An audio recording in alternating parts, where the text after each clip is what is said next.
আসসালামু আলাইকুম। এই ভিডিওতে আপনাদেরকে দেখাবো লাইভগুড কোম্পানি থেকে ড্রাইভ প্যাক নিজের জন্য অথবা কাস্টমারের জন্য কিভাবে অফার ক্রয় করবেন এবং কাস্টমারের কাছে সেল করবেন। এটি করার জন্য আমরা সর্বপ্রথম লাইভগুড অ্যাপসে প্রবেশ করব। লাইভগুড অ্যাপসে প্রবেশ করার পর এখানে দেখবেন সকল প্রজেক্ট সমূহ দেখা যাচ্ছে। তার মধ্যে এখানে দেখবেন ড্রাইভ প্যাক নামে একটি অপশন আছে, এটাতে ক্লিক করে দিবেন। তো আমি এটা ক্লিক করে দিলাম। তারপরে এরকম একটি ইন্টারফেস আসবে, এখানে সকল অপারেটর দেখা যাবে। তো আপনি যে সিমের অফারটি নিতে যাচ্ছেন সেটিকে সিলেক্ট করে নেবেন। তো অফার ক্রয়ের আগে আমরা একটু নিচে স্ক্রল ডাউন করে আসব। এখানে সর্বপ্রথম আপনারা পেয়ে যাবেন অফার ক্রয়ের শর্ত। তো অফার ক্রয়ের শর্ত এখানে বিস্তারিত বলে দেওয়া আছে, তবুও আমি রিপিট করতেছি। সর্বপ্রথম পেয়ে যাবেন সকাল 11টা থেকে রাত 10টা পর্যন্ত অফার নিতে পারবেন, অর্থাৎ সকাল 11টার আগে এবং রাত 10টার পরে আপনি অফারটি নিতে পারবেন না। তারপর দ্বিতীয়তে দেখা আছে অফার ক্রয়ের মূল্য অবশ্যই অগ্রিম দিতে হবে। আপনি যে অফারটি নিতে যাচ্ছেন সেই অফারের মূল্যটি আগে দিতে হবে। কোথায় দেবেন, কীভাবে দিবেন এটা বলে দেব।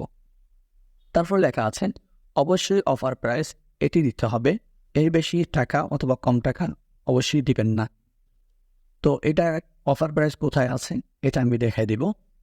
তো এর থেকে বেশি টাকা দেওয়া যাবে না বা কম টাকা দেওয়া যাবে না। অফার ক্রয় করার পর যদি কোনো প্রবলেম হয় তাহলে সেই দিনেই রাত 12টার আগে সমাধান করে নিতে হবে। তারপর লেখা আছে অফার ক্রয় করার পরের দিন যদি অভিযোগ করে তাহলে গ্রহণযোগ্য হবে না। অবশ্যই যেদিন অফার নেবেন সেদিন কোনো প্রবলেম হলে সেদিনই আপনারা জানাবেন। তারপর হচ্ছে অফার ক্রয় নীতিমালা। সর্বপ্রথম অলবিডি, এখানে সব কিছু লিখে দেওয়া আছে, তারপরেও রিপিট করতেছেন, অর্থাৎ বাংলাদেশের যে কোনো জায়গা থেকে অফারটি নিতে পারবেন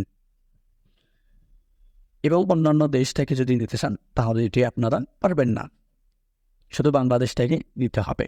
এটা কোথায় দেখবেন, এটা প্রত্যেকটা অফারের গাইড লেখা থাকবে, যেটা হিটিন করে দেখা আছে অলবিডি এটা লেখো, এগুলো অফার প্রাইজের সাথে সাথে লেখা আছে। তো এগুলো দেখে এখানে বুঝে নেবেন। যদি অলবিডি লেখা থাকে তাহলে মনে করবেন এটা বাংলাদেশের যে কোনো জায়গা থেকে নেওয়া যাবে। আবার যদি অফারের গায়ে লেখা থাকে বিভাগ, তাহলে ওই বিভাগ ব্যতীত অথবা ওই বিভাগ বাদে অন্যান্য বিভাগে নিতে পারবেন। তারপরে লেখা যদি থাকে লোন পরিশোধ করে এড করুন, তাহলে আপনার সিমে যদি কোনো লোন থাকে তাহলে ওই লোনকে পরিশোধ করেন অফারটি পারচেজ করতে হবে বা নিতে হবে। আর যদি অফারের গায়ে লেখা থাকে মেয়াদ না থাকলে, অর্থাৎ মেয়াদ না থাকার কারণ হচ্ছে যে সিমে আপনি অফারটি নিতে চাচ্ছেন সেই সিম যদি অনেকদিন ধরে বন্ধ বা আপনি 1 মাস এর ভিতরে টাকা রিচার্জ করেননি, সেক্ষেত্রে সিমটির টাকা রিচার্জ মেয়াদ শেষ হয়ে যায়। এক্ষেত্রে অফারটি হিট করলে টাকা চলে যাবে। এখন আপনি সেটি সমাধান করতে পারেন মাত্র 20 টাকা রিচার্জ করে, অতঃপর অফারটি নেবেন। আচ্ছা, এখানে বলা হয়েছে যে কোনো কোনো ক্ষেত্রে দেখা যাচ্ছে 1 মাসের অধিক সিমটি পড়েছিল, সেটি আপনি আবার মোবাইলে ভরেছেন, তারপরে এমবি নিতে যাচ্ছেন বা কাস্টমার এমবি নিতে যাচ্ছেন, কাস্টমারের কাছ থেকে আপনার আগে শুনে নেবেন। তো সেক্ষেত্রে অবশ্যই আপনাকে সেই সিমটি সক্রিয় করার জন্য 20 টাকা রিচার্জ করে নিতে হবে, তারপরে অফার নিতে হবে। তার আগে যদি অফার নেন তাহলে সরাসরি অফার যাবে না, এমবি মিনিট যাবে না, সরাসরি টাকা চলে যাবে। এখন দেখেন লেখা আছে সব নাম্বারে পাবে, অর্থাৎ যে কোনো সিম, যে কোনো অফার বিভাগযোগ্য নাম্বার, রিচার্জ মেয়াদ শেষ অথবা লোন আছে, সিমটি যে পর্যায়ে থাকবো না কেন আপনার অফারটি চলে যাবে যদি অফারের গায়ে সব নাম্বারে পাবে এটা লেখা থাকে। তো আপনারা এটা ভালো করে বুঝে নেবেন। তারপর হচ্ছে যে অফারটি আপনি নিতে যাচ্ছেন আগে এটি সিলেক্ট করবেন।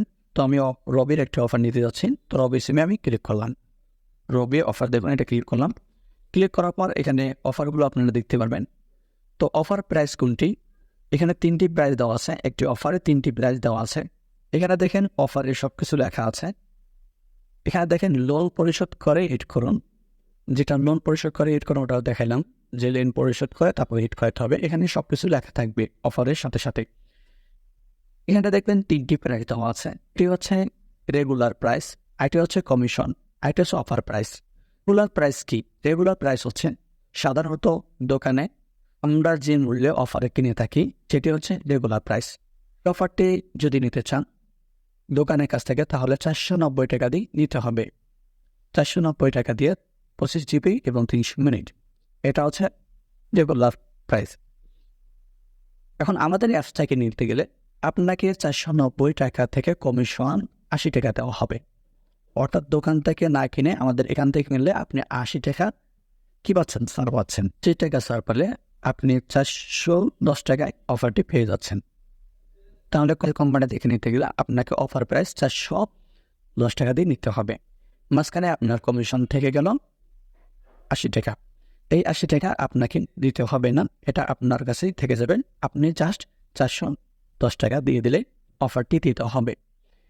তো এটা আপনার নিজের জন্য নিতে পারেন। এই অফারটি যদি আপনি কাস্টমারের কাছে বিক্রি করতে চান তাহলে কাস্টমার দোকানের কাছ থেকে 490 টাকা দিয়ে নেয়। আর আপনার কাছ থেকে যদি নেয় তাহলে আপনি যদি সীমিত লাভেও কাস্টমারের কাছে দেন, যেমন ধরেন এখানে আপনার অফার প্রাইসটি কিনা থাকবে 410 টাকা, আপনি যদি 450 টাকা তার কাছে সেল করেন তাহলে ওই কাস্টমার আপনার কাছ থেকে 40 টাকা ডিসকাউন্টে অফারটি পেল। এক্ষেত্রে কাস্টমার খুশি এবং আপনারও 40 টাকা লাভ হলো। তা করে বিষয়টি বুঝাতে পেরেছি। এখন আপনি অফারটি কীভাবে নেবেন? আপনি যদি অফারটি এটি নিতে চান, এটি যদি সিলেক্ট করেন তাহলে এই অফারটি কপি করে নেবেন। আমি কপি করে নিচ্ছি, আপনারাও এইভাবে কপি করে নেবেন। কপি করে নেওয়ার পর পাশে দেখবেন একটি হোয়াটসঅ্যাপ বাটন দেওয়া আছে এবং হোয়াটসঅ্যাপ একটি নাম্বার দেওয়া আছে। তো আমি হোয়াটসঅ্যাপ বাটনে ক্লিক করেন হোয়াটসঅ্যাপে যুক্ত হয়ে যাব। তো হোয়াটসঅ্যাপে ক্লিক করার পর সরাসরি আমাদের স্যারের সাথে কানেক্ট হয়ে যাবেন। হচ্ছে যেটি আপনি কপি করে নিয়ে আসছেন এটি এখানে পেস্ট করে দেবেন। দিয়ে দেওয়ার পর স্যারকে জিজ্ঞাসা করবেন এই অফারটি আছে কি না। তাহলে স্যার আপনাকে বলে দেবেন এই অফারটি অ্যাভেলেবেল আছে কি না। কারণ তো যখন জিজ্ঞাসা করবেন তখন স্যার বলবে আছেন। তো সেক্ষেত্রে আপনাকে একটি স্যার নাম্বার দিবে, নগদ অথবা বিকাশ যে কোনো একটা নাম্বার দেবেন। এক্ষেত্রে আপনি অফার প্রাইসটি দিয়ে দেবেন। এই অফার প্রাইসটি স্যারকে দিয়ে দেবেন। দিয়ে দেওয়ার পর 10 মিনিট পর্যন্ত অপেক্ষা করবেন, অফারটি আপনার সিমে চলে যাবে।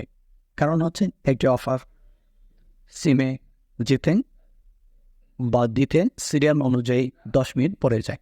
সো সেক্ষেত্রে 10 মিনিট পর্যন্ত কাস্টমারকে অপেক্ষা করতে পারবেন, অথবা আপনি যদি আপনার জন্য নেন তাহলে 10 মিনিট পর্যন্ত অপেক্ষা করবেন।